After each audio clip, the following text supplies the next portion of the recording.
LDS TV bersama saya Fairuz di Ngopi Ngobrol Penuh Inspirasi. Hari ini kita kedatangan bintang tamu. Beliau ini seorang perempuan yang sangat independent woman, seorang yang powerful tapi juga ceria. Ada Mbak Lesti Putri Utami, SHMKN. Halo Mbak, apa kabar? Halo, Assalamualaikum warahmatullahi wabarakatuh. Waalaikumsalam. Apa kabar hari ini Mbak? Sehat, insya Allah. Sehat terus, makanya bisa kesini. Iya, ya. alhamdulillah. Mbak, gimana akhir-akhir ini? Apa sih kegiatannya? Pasti sibuk ya? Lumayan sih, karena kayaknya jadwal kesini aja harus reschedule terus ya beberapa kali ya.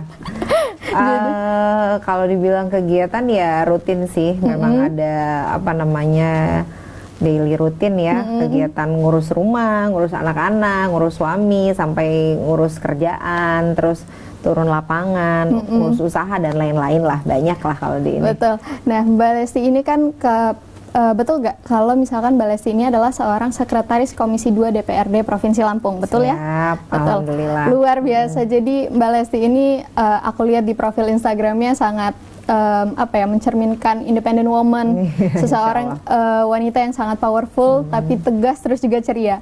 Mbak, kita akan ngobrol tentang masa kecil sekarang ya. Boleh banget. Mbak Lesti ini anak pertama ya, dari tiga bersaudara dan perempuan semua. Perempuan semua. Jadi adikku 2 perempuan semua. Luar biasa. Mbak, pastikan nggak mudah ya untuk seorang anak perempuan yang menjadi anak pertama. Iya banget. Ya kan? Bebannya double gitu. Nah, apa sih Mbak, mungkin ada didikan orang tua yang masih diingat sampai sekarang dari kecil? Iya sih. Kalau aku emang terbiasa dengan kemandirian ya dari kecil ya, karena kebetulan maksudnya aku sempat dulu SD itu sempat pisah gitu dari orang tua, karena kebetulan orang tua punya pekerjaan lain di luar kabupaten, di luar kota Bandar Lampung. Sampai akhirnya aku tuh SD sampai kelas 4 itu sempat tinggal sama nenekku. Oh gitu. Nenek dari mama. Jadi memang kayaknya agak dituntut untuk mandiri. Tapi setiap minggu memang aku dijenguk gitu sama mama papa. Tapi karena emang kebetulan punya tuntutan kehidupan yang lain kan, beliau berdua harus bolak-balik gitu ke Lampung Barat, Bandar Lampung gitu sih. Oh gitu. Jadi memang saya terbiasa dengan kehidupan yang memang harus bisa segalanya. Betul, gitu ya, multi talent gitu dimanapun ditempatkan gitu. Nah, Mbak sekarang kan sebagai pengusaha, terus juga seorang politikus gitu kan. Kalau cita-cita dari kecil itu sebenarnya apa? Relate nggak sih sama yang sekarang? Enggak sih, enggak banget sih. Enggak ya? Kayaknya kalau kecil tuh dulu ngelihat pesawat gitu ya, saya tuh pengen banget kayak jadi pramugari gitu kan ya, tapi kayaknya nggak bakal tercapai juga dengan maksudnya pas udah sampai remaja kayaknya tinggi gue nggak tinggi deh, segitu-gitu aja gitu kan. Tapi emang bener nggak relate banget lah sama kehidupan yang sekarang, jauh berbeda banget, ya. Iya. Karena mungkin ekspektasinya kalau zaman kecil dulu ngelihatnya cantik banget ya, pramugari tinggi terus kayak bisa keluar kemana-mana gitu. Betul. Kan. Apalagi zaman dulu pesawat masih jarang kali ya. Gitu. Jadi mendambakannya sebenarnya pramugari ya, tapi nggak ada menyesal kan untuk sekarang? Oh enggak sama sekali. Justru bangga ya pasti ya. Berbangga dan respect banget lah. Betul. Nah Mbak, boleh diceritain nggak sih kenangan waktu masa kecil, baik sama teman atau sama adik gitu kan ya, yang sangat nggak bisa dilupain sampai sekarang? Iya. Jadi kan aku 3 bersaudara, aku yang paling tua. Terus yang nomor 2 bedanya hampir 5 tahun. Terus ke yang nomor 3 juga begitu. Jadi ke yang nomor 3 hampir 10 tahun. Aku sama dibiasakan sama mama papaku tuh kalau jalan, kalau pergi gitu selalu pakai baju kembar bertiga gitu. Ya kan. Kalau dulu waktu kecil masih sama yang nomor 2 itu saya sampai nggak bisa hilang sih ya. Suka banget, doyan banget pakai baju pink kan. Sebenarnya sekarang sampai sekarang ya? Nggak juga sih gitu. Cuman hari ini nggak tahu kenapa enak aja pakai baju pink gitu. Kebawa aja gitu suasananya dari dulu, mengingat kejadian kecil itu kayaknya. Kalau papa kemana-mana, keluar kota segala macam selalu dibawain dengan baju yang sama gitu kan. Jadi sampai sekarang tuh kayaknya akhirnya kayak nulerin itu ke kehidupan anak-anak saya gitu. Kebetulan punya perempuan juga, anak perempuan kan, akhirnya suka masang-masangin gitu sih. Seneng aja gitu, mix and match-nya gitu ya, fashion lah ya gitu. Nah, Mbak, kalau boleh kita tahu kan apa sih perkembangan zaman dari zaman dulu sama sekarang kan berbeda. Beda Kalau banget. anak zaman sekarang tuh kan main salon-salonan atau masak-masakan untuk anak perempuan kan di handphone sekarang, Mbak. Benar. Kalau dulu Mbak pernah nggak sih main sama adik atau sama temen main masak-masakan atau salon-salonan gitu? Dulu kan kalau waktu kecil kebetulan waktu pas saya SD, saya bilang sampai kelas 4 SD itu aku kan tinggal sama nenekku. Kebetulan nenek itu memang tinggal di rumah yang apa namanya rumah keluarga gitu ya. Dan di situ memang kanan kirinya tetangga-tetangga kita emang banyak yang seumuran sama saya. Saya paling seneng itu main itu lompat tali. Jadi karet itu ya, Mbak, ya? Jadi setiap hari nenekku ke mana pasar ya. Dulu kan di arah di arah Tanjung Karang Timur tuh di Dr. Harun, kalau ke Pasar Tugu dulu tuh deket banget kan, cuma jalan aja. Saya suka nganterin tuh. Kadang-kadang kalau misalnya lagi nggak sekolah, pasti minta belinya karet terus kita buat iya ya. Pasti gitu sih, selain kayak olahraga gitu ya sekalian, terus emang bener-bener cari keringat banget gitu kan. Terus paling sama ini main-main apa tuh namanya, ulek-ulekan batu ya, nyari batu terus ngambilin tanaman-tanamannya nenekku itu, gitu aja sih. Tapi emang seru sih ya zaman dulu ya, beda. Seru kan, beda zaman sekarang. Bener, gitu ada kan, congklak dan lain-lain. Terus kalau sekarang tuh dulu tuh monopoli bener-bener main monopoli seserius mungkin. Sekarang main monopoli kayak cuman main sepintas aja doang gitu. Terus juga spinnya pakai HP ya, iya, Mbak ya. bener-bener Nah, beda. kalau misalkan ada nggak sih Mbak tempat atau hal yang sangat Mbak ingat untuk apa ya, itu mengingatkan Mbak ke masa kenangan masa kecil? Iya.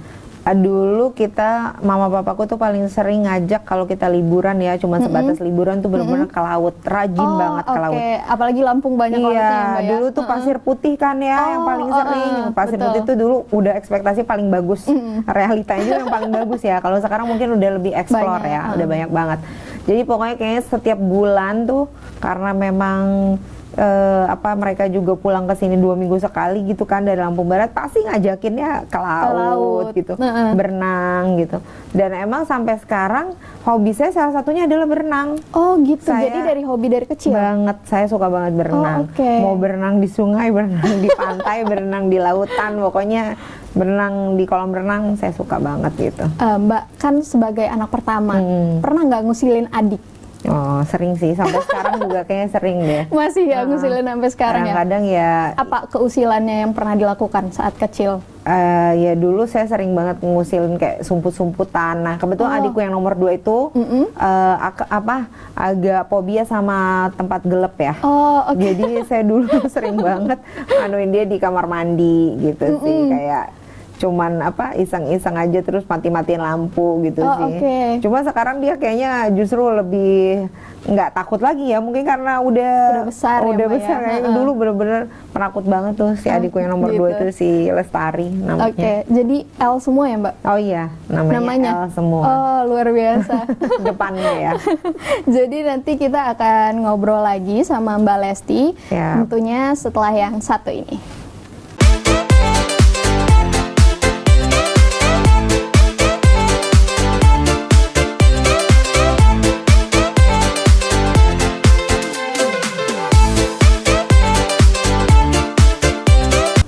Oke pemirsa LDS TV, kembali bersama saya Fairuz di Ngopi, Ngobrol Penuh Inspirasi.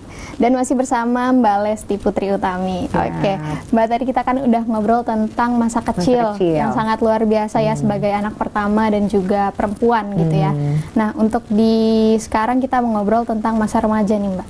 Untuk masa sekolah, boleh tahu nggak sih Mbak SMP, SMA-nya tuh di mana? Aku SMP-nya di Al-Kausar. Oh, aku juga. Oh iya. Al-Kausar, tapi aku SD sih, Mbak. Oh. Aku SMP Al-Kausar. Waktu itu masuk tahun berapa ya? 2000 kalau nggak salah ya. Oh, oke. Iya, bener-bener gen milenium ya zaman dulu sih yang ngomongnya ya. Terus lulus 2003 masuk SMA Negeri 1 Bandar Lampung, Pak Homan. Pasti kan ada culture shock gitu ya Mbak, dari swasta ke negeri. Apa Mbak yang dialamin sama Mbak Lesti? Iya, dulu pindah dari Al-Kausar tuh sebenarnya aku seneng sih, nyaman banget di sana karena guru-guru agak beda budaya ya dari swasta dan negeri gitu. Tapi memang kayaknya melihat kesempatan yang ada langsung pengen, karena udah mulai beranjak mau di usia 16 tahun mungkin ya, langsung pengen cari kesempatan yang lain. Apa culture-nya beda banget ya. Kalau Al-Kausar tuh bener-bener ya sekolah Islam gitu kan, pulang jam 4, dari jam 7, setengah 7 udah nyampe sekolah, jam 4 baru pulang, hafalannya segala macamnya luar biasa. Tapi dengan adanya itu ya buat jadi bekal saya sampai sekarang sih, gitu ya. Jadi kalau misalnya mungkin dulu saya nggak di Al-Kausar ya mungkin saya juga nggak tahu nih gimana. Tapi maksudnya bekal agama sih terutama. Jadi emang pondasi utama juga. Luar biasa. Nah, Mbak, kalau boleh kita tahu kegiatan ekskul apa yang dulu diikutin semasa sekolah? Aku tuh agak-agak girly sih sebenarnya dulu ya. Saya juga nggak ngerti kenapa agak girly. Sebenarnya saya nggak gitu sih. Cuma mengikuti arah lingkungan kali ya. Saya dulu kalau misalnya dibilang ekskul, saya ikutnya rajin ikut cheerleaders, tapi basket juga ya. Terus SMA itu saya memang udah berorganisasi banget. Saya OSIS dulu. Malah ikut pertarungan menjadi ketua OSIS. Tapi saya nggak jadi deh waktu itu. Kalau nggak salah saya sekretaris waktu itu. Sekretaris OSIS? Sekretaris OSIS di SMA 1 waktu saya kelas 2 SMA. Luar gitu. biasa. Nah, kalau misalkan dari sekretaris OSIS nih Mbak, apa sih kenangan yang atau pelajaran yang bisa dibawa sampai sekarang? Iya. Dulu ada beberapa guru ya yang kita favoritkan banget, dan termasuk dia adalah pembina OSIS gitu. Jadi memang saya senang berorganisasi itu, mungkin kayak banyak belajar dari guru-guru saya juga yang terdahulu sih. Kayaknya enak ya di organisasi, biar lebih banyak jaringan dan link, pengetahuan juga. Jadi nggak terbatas cuman kayak akademisi di pelajaran-pelajaran aja, tapi memang benar-benar berorganisasi, cari teman, pergaulan dan lain-lain. Jadi mungkin ke bawah juga sih sampai sekarang. Ya, Mbak, ya? Jadi memang lebih luas dan terbuka aja buat kita gitu sih. Nah, kalau kisah percintaan Mbak, masa remaja gimana? Ya, boleh gak cerita sedikit aja? Kalau ada cinta-cinta monyet ya maksudnya dari SMA ke kuliah itu pernah menjalin hubungan yang maksudnya ya lebih dari setahun, 2 tahun tuh pernah. Cuman maksudnya ya nggak terlalu ngikutin ego juga ya dulu ya. Mungkin kalau remaja diikutin banget bahaya juga kan ya. Kayaknya ada batasan-batasan norma dan agama juga sih. Akhirnya ya nggak tahu, makin kemarin ketemu sama jodoh, alhamdulillah sama suamiku yang sekarang. Memang saya juga di semester 3 waktu itu saat kuliah, terus emang bener-bener kebetulan beliau suamiku juga usia terpautnya lumayan jauh, 6 sampai 7 tahunan gitu, 6 lebih mau ke 7 tahun. Ya beliau waktu saya S1 dia sudah S2 kan. Jadi kayaknya ya dikasih mentoringnya dia juga gitu kan, panutannya. Ya udahlah gitu, ngikut aja arahnya gitu. Ternyata jodoh. Alhamdulillah. Nah, kalau untuk kuliah Mbak, kita kan tahu Mbak ini sekarang sudah S2 ya Mbak ya. Nah, kalau cerita dari S1 dulu, ada cerita masa kenangan yang sangat indah nggak Mbak? Iya, lumayan sih. S1 juga aku rajin organisasi. Dulu aku masuk BEM juga, termasuk dulu, tapi saya nggak ikut kontestasi yang maksudnya ketua dan segala macam, enggak. Saya waktu itu direkrut jadi bidang kabitnya, bidang dana dan usaha deh kalau nggak salah ya. Jadi kalau tiap ada event-event segala macam tuh pasti ngubungin Lesti mana, cariin dong ini mana dong, cariin ini investor-investor gitu kan, yang mau ikut join di acara event-event. Ya udah sih gitu. Terus dulu waktu S1 itu emang sudah kelihatan saya kayak punya bakat bisnis sih gitu, karena saya jujur dari jurusan pidana, perdata, HI dan lain-lain saya nggak ada tertariknya, benar-benar tertarik cuman ke perdata aja. Jadi saya benar-benar memang ngikutin lingkup bisnis yang sudah saya gelutin gitu. Emang kebetulan waktu saya di semester 1 itu saya udah dilepas juga tuh sama orang tua saya, makanya saya bilang saya agak lumayan mandiri, karena saya dipercaya sama dia, sama beliau berdua, dikasih dana nih, mau kamu apain terserah gitu. Terus saya kebetulan waktu itu emang trennya fashion ya, buka-buka butik. Jadi saya emang benar-benar awal itu buka butik gitu. Butiknya nggak cuma 1, langsung punya 2, 3 gitu. Emang benar-benar pengen expertnya ya di situ kali ya. Juga ya Mbak ya. Gitu. Nah, kalau misalkan tentu kan pasti nggak mudah ya Mbak untuk ngebagi waktu usaha dan juga kuliah pasti, gitu kan Mbak. Iya. Nah, gimana cara Mbak bagi waktunya? Iya, waktu itu sih kalau kuliah kan Jojo ngebetulan emang kelasnya kelas pagi reguler. Ya kalau udah selesai kuliah kan, kalau kuliah tergantung dosen juga. Betul, ya mata kuliah segala macam. Ya menyesuaikan aja, kalau butik bukanya jam 11 gitu kan, paling bisa-bisa ke sana sore sampai malam. Dan kebetulan pasti butik juga kan ditunggu sama orang lain ya, sama karyawan yang ini ya, paling kita controlling aja. Tapi controlling dan belanja itu pasti saya. Jadi nggak saya tinggalin gitu. Belanja yang harus zaman dulu kan Tanah Abang gitu ya, terus ke Jakarta bolak-balik naik Damri, kadang-kadang bawa mobil sendiri, itu bener-bener kita jelajahi deh gitu. Oh, jadi Mbak juga langsung terjun sendiri ke dalam bisnisnya ya Mbak? Turun ya? tangan langsung. Luar biasa. Nah, kalau untuk S2 Mbak, kebetulan kan tadi cerita di Universitas Diponegoro. Di Ponegoro. Ada cerita yang sangat masih diingat nggak sih Mbak sampai sekarang? Kebetulan ujiannya itu waktu saya hamil 9 bulan anak kedua.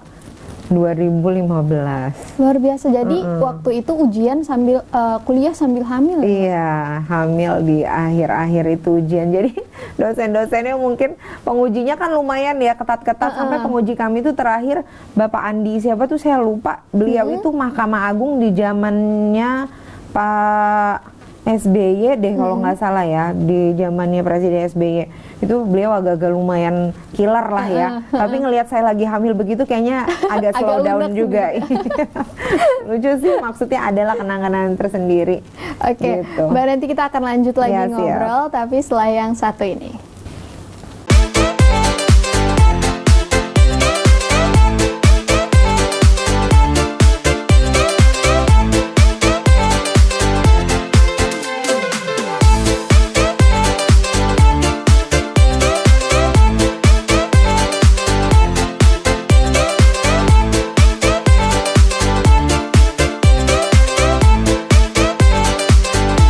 Oke pemirsa LDS TV, kembali bersama saya Fairuz di Ngopi Ngobrol Penuh Inspirasi. Masih barengan sama Mbak Lesti. Oke, Mbak, tadi kita sudah ngobrol lumayan ya, dari masa kecil terus juga ke masa remaja. Nah sekarang kita akhirnya ngobrolin tentang balik ke karirnya nih Mbak. Nah awal mula karir ke politik itu gimana Mbak? Iya. Jadi sempat briefing dikit sama Fairuz ya, saya cerita S1 itu, selesai S1 saya memang sebenarnya langsung diajak merit tuh waktu itu sama suamiku. Jadi belum genap 23 tahun waktu itu saya udah nikah muda, termasuk muda lah ya di era itu. Terus cita-citanya setelah S1 emang beneran pengen ngambil notaris, makanya saya S2-nya ngambil magister kenotariatan di Undip.